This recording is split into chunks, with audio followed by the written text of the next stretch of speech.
So what was your reaction standing out there by the bus, seeing Monique come out of the mansion and now learning she is the official host of Charm School? This is before you and Monique's fiasco. What was your initial thought reaction right there? What do you remember? Well, I've always said in interviews, because it's true, that I liked her on what was that, Queens of Comedy. Mm-hmm. So when I saw her, I thought it would be a great experience at first. So that was my initial, and my initial thing wasn't anything. It was just more so like I felt it with Kimora and it being her company.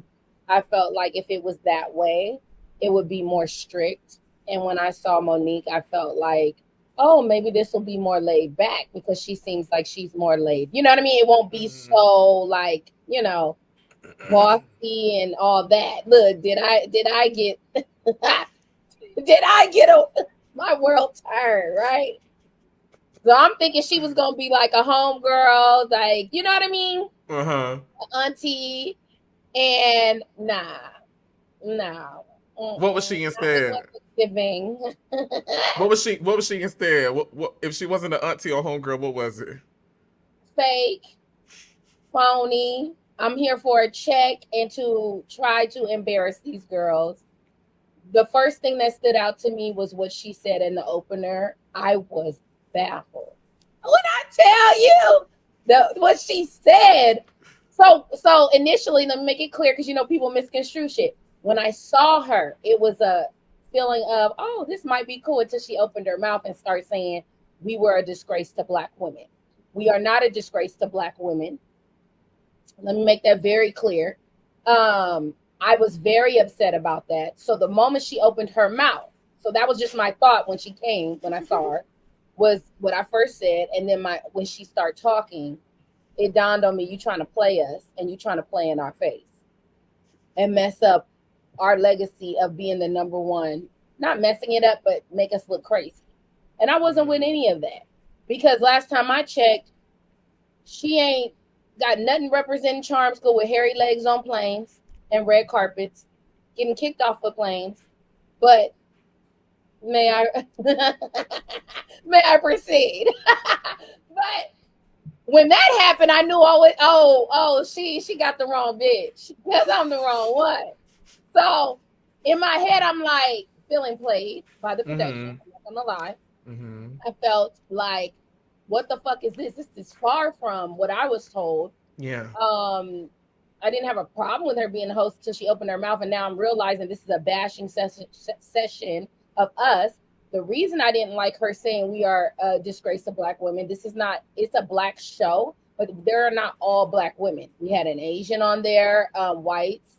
So I didn't like that our race was being put in the forefront of being a disgrace. You never said white people, it was disgraceful to white people, it was disgraceful to Asians. You didn't say that. You and a lot of Black women love to do that. Oh, you're a disgrace. If they don't like something that you do, you're a disgrace to us. We ain't a disgrace because you on this bitch, ain't you? Ain't you, from our ratings? You on here getting a check, ain't you? From our ratings and Flavor of Love. So obviously we wasn't that disgraceful, bitch. You went to the bank and you cashed that motherfucker. So look, we wasn't that motherfucker disgraceful. You brought your ass in this motherfucker. Come on, let's keep it real.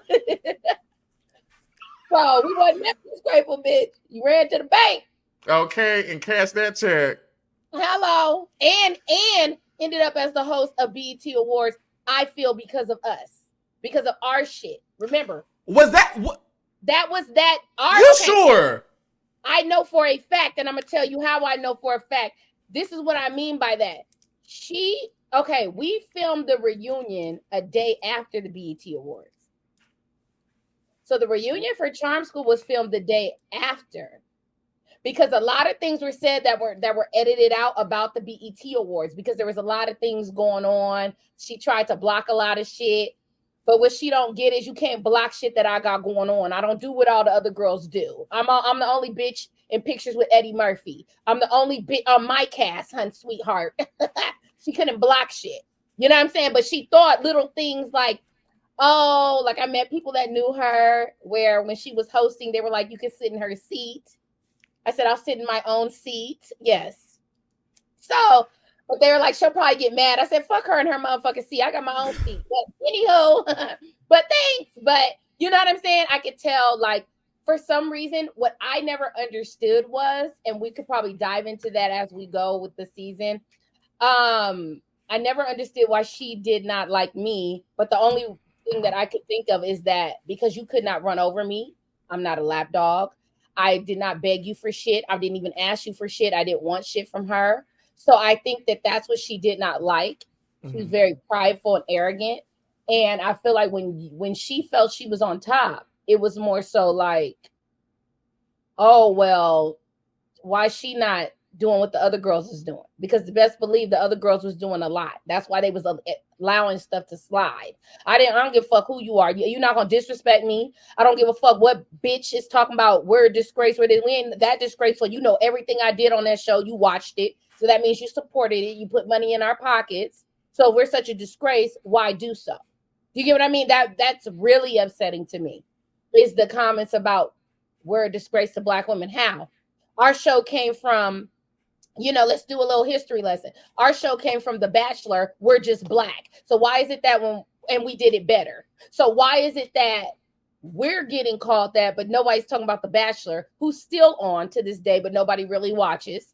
They're not really in the scene like that as far as our ratings being blown off the roof. You know what I'm saying? Hot and popping. So why is it that because we hit history, are we one thing, but we our whole concept of the show, the Flavor of Love show, and was based off of another show, but you're not talking about that show. You're not talking about those producers. You're not talking. You get what I mean? Because I understand you. Okay, so let me ask. Okay, let me ask you this. I want to go back to Monique in the BET Awards. Okay, tell me this. When was Charm School filmed? What year do you remember it being filmed? It was. I know that we filmed in April of 20. So we filmed December. So 27. So it aired 2027. Yeah, it came out in 2007. Yeah, 2007. What did I say? Did I say 2027? Yeah, you did. 2007. That's what I meant. That's okay, bitch. We in the future. We done gone to the future and went forward and came back. 2007. So the only reason why I asked is because, you know, I'm a Monique fan. I love Monique. You know, I love Monique. And I enjoy that you allow me to love Monique. You know what I'm saying? Monique hosted the BET Awards twice in 2003 and 2004, and then she did it again in 2007. So was it the one? I just remembered the time when, you know, we had her cracking. So I don't remember those others. After the reunion, did you ever see Monique or speak to Monique again? Yes. You did? Mm-hmm. Tell us about that. How was that? This is why I say my intuition is on point. When she sat there and I just told you that she said doesn't really feel that way about me, right? Mm-hmm. When I see her the next time, it's about a year or two later. Me and Jill Scott, we had the same gynecologist. So I was pregnant with my daughter, my first child. And me and Jill would always have the same day. So our due dates are like, mine was like beginning of April. Her baby was due. Well, I was end of March. Her baby was due like end of April. So we always went on a Tuesday to the doctor. So we would see each other and talk, be like, girl this, girl that, right? I never knew Jill Scott was friends with Monique, right? So every Tuesday, me and her chopping up. Every Tuesday, see you next Tuesday, me and Jill, right? This particular Tuesday, now I was supposed to have my daughter, but my water hadn't broke. So at this point, I'm in the little room. The doctor went to deliver a baby. So I'm like in the room where, like one of the little rooms that you're in. I come out to get some water because I'm waiting for the doctor to deliver the baby and come back and let me know how we're going to get this baby out. Because, the baby can't, if your water don't break at your due date, you need to you can't be in there longer than after a week. So it's already been a week after. So we're trying to figure out when I'm going to get induced, basically.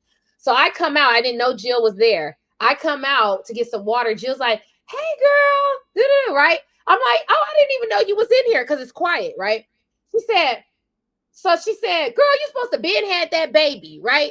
So she like an auntie. So she's like, girl, you should have been had that baby. I said, I know. And then she goes, Monique. So I look Monique. So I'm thinking, you know what I'm saying? I'm not, you can't see Monique because it's like, she came through the little door. It's hard, you know how you go through the door in the doctor's office? The little door, so the door's open, but the seats are this way. So there's a wall. But she was like, Monique, this the girl from the show. Monique, come on. This the girl from the show. Right? So I'm like, literally over 9 months pregnant, like, how this gonna go? But and this is around the time she had that night show on BET, the talk show. The Monique show. Yeah. So Monique, I walk around the corner because I can't see her because the wall. So I walk like, is this the Monique? I'm thinking she's talking about Monique, right? So I walk over and Monique's like this with her arm over the chair, staring at me with a mad dog face. Matt didn't say hello. So that's why I knew my intuition was correct. You full of shit. You meant everything. So wait, so y'all didn't say nothing to y'all didn't exchange no words or nothing? No. She just looked at me like that and I started laughing. And I said, I'll see you later, Jill. And I went in back in the little room and I called my cousin. And I said, and my cousin, I just let her know. We all from LA. She said, oh, I'm on my way just in case. You know, so shit cracks off. You pregnant, so you can't do, you can't say too much, but call my cousin, let her know what's cracking. And nothing happened. The doctor came. We did what we did, scheduled when I was going to get induced, and they were gone. So. And you haven't seen Monique or talked to Monique face to face since then? I have never seen her, talk to her face to face. Everything now has been Instagram, battling it out. I did an interview with Lacey and she got upset. And it was on the Shade Room. They posted it. I guess she was upset at something I said. She didn't say specifically. She just said, y'all should be ashamed of yourselves.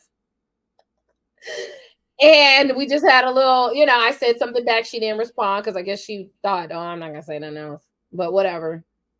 I just don't get it. If you were really sorry, right? Just like I told her, you're not sorry. I knew it because that moment in that doctor's office is when we should have had our heart to heart, our auntie, you know what I'm saying? Our auntie moments you should have had with me because there were no cameras. There was no one but me, you, and Jill. You understand what I'm saying? And that's how I knew that wasn't genuine, just like I thought. There's no one here but us. And you chose to mean dog me. I don't know if, somebody had brought it to my attention, like maybe she's mad because, after the show, after the reunion, you know how you do interviews. She didn't like something I said. Well, she should express that. We're grown, right? If we're all privately here with your friend and Jill is a mediator, like she's a very friendly person. From what I encountered, like she seems like, from her energy and us, me encountering her, that she wouldn't let things get out of hand. So it would have been a cordial conversation for sure. And I'm pregnant. Ain't shit I can do at this point. I'm not about to endanger my child. You know what I'm saying? Getting rowdy. But if she wanted to have a conversation, we could have done that. And I think she knew that. She just didn't want to. She felt like on her high horse. I got a show on BET. Fuck her. That was the energy I felt. And I didn't give a fuck. It's like, I'm one of those girls, like, me being in the industry, it's great that people like the work that I've done. But I'm not one of those girls where that's my career or that is like my passion of, I'll die if I don't prove to people I'm on this show. I'm not that type of girl. So if I make the money and do another show, it's cool. But I'm not one of those like, I have to do this or I have to do that or, because I have a real career. Like I really have really good things going on in my real life that I don't tell people about for a reason. Because you know how Instagram and stuff is. But yeah, like I feel like they're used to that. Like I guess she thought that would hurt I don't give a fuck what you got going on, bitch. You still sour inside. You still evil. Oh my God.